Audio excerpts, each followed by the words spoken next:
Thank you, George. Those are the big numbers we'll be awaiting tomorrow right here on Bloomberg UTV. Chairman of the Godrej Group, Adi Godrej, has taken over as the new president of industry body CII, making him our newsmaker of the day. Earlier today, I also spoke to Mr. Godrej and began by asking him if the rate cut by the Reserve Bank would do what it needs to spur growth. For its theme this year, CII has chosen revival of growth through reform and governance. And of course, the RBI move the day before yesterday is very welcome.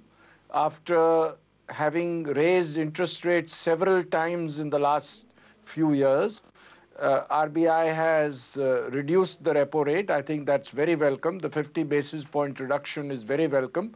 We do hope it is followed by further rate reductions over this calendar year. And I think that will certainly give a strong boost to growth, which is very badly needed in our country. And we do hope that the reform process also takes shape going forward. And if we can make improvements in governance, that will give a further boost to growth.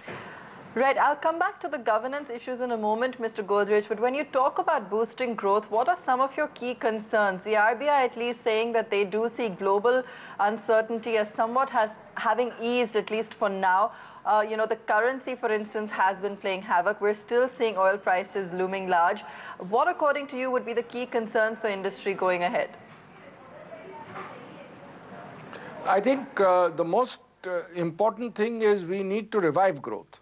And some of the reforms, for example, the goods and services tax, could add tremendously to the revival of growth. Implementation of the GST could solve some of our macroeconomic issues.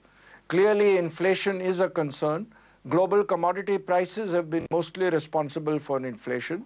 There are several problem areas on the horizon, but CII hopes to work with the central government, with the state governments, with the opposition parties, to see that there's a strong consensus on reviving growth. Are you also troubled by those fiscal deficit figures, Mr. Godrej? Do you feel that when you're talking about reforms and a push going ahead, what more do you feel needs to be seen, from the capital, from the government, in terms of putting in place, some key rules going ahead? No, there are several factors that have to be taken into account. Fiscal deficit is one of them. Inflation is also an important issue. Some of the effects of inflation are coming from global considerations, global commodity prices. Supply chain deficiencies are also causing inflation. And I think corrections in the supply chain can help contain inflation. I think we need to work on all these fronts. And CII, through its very wide network in the country, would like to coordinate these efforts between the state governments, central governments, and even the opposition parties. Must ask you also about GAR, Mr. Godrej. As you know, there was a lot of feedback that came in, or a lot of voices of sounding concern about that retrospective amendment made in the finance bill, or suggested in the finance bill.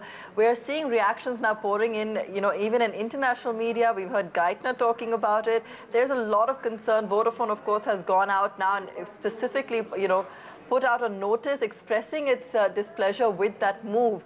What is the industry's view when it comes to this critical issue? Because in terms of how it's affecting foreign sentiment, it's really not, it's really put a dampener on that front. CII feel that these retrospective amendments have created a very negative perception, and not just internationally, but also within the country.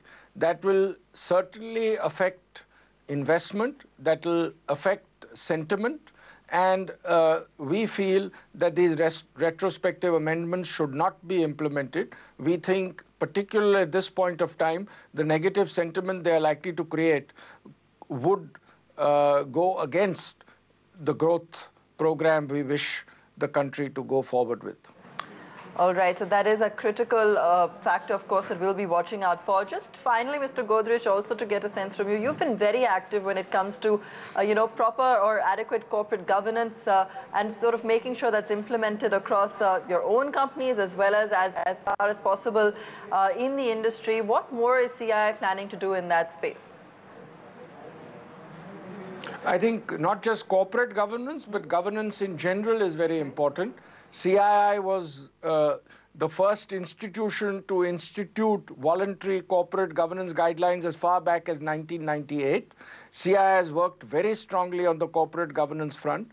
We have also worked strongly on the governance front. We formed a task force more than a year ago, which has provided a code of ethics for our members, which the members in turn can circulate amongst their employees. We are very clear that if corporate governance and general governance standards in India improve, it could add considerably to GDP growth going forward. And we need to make these changes as we go forward. Well, he's got his hands full with his new job, his new profile over there. That's Adi Godrej for you. Meanwhile, talking about Godrej,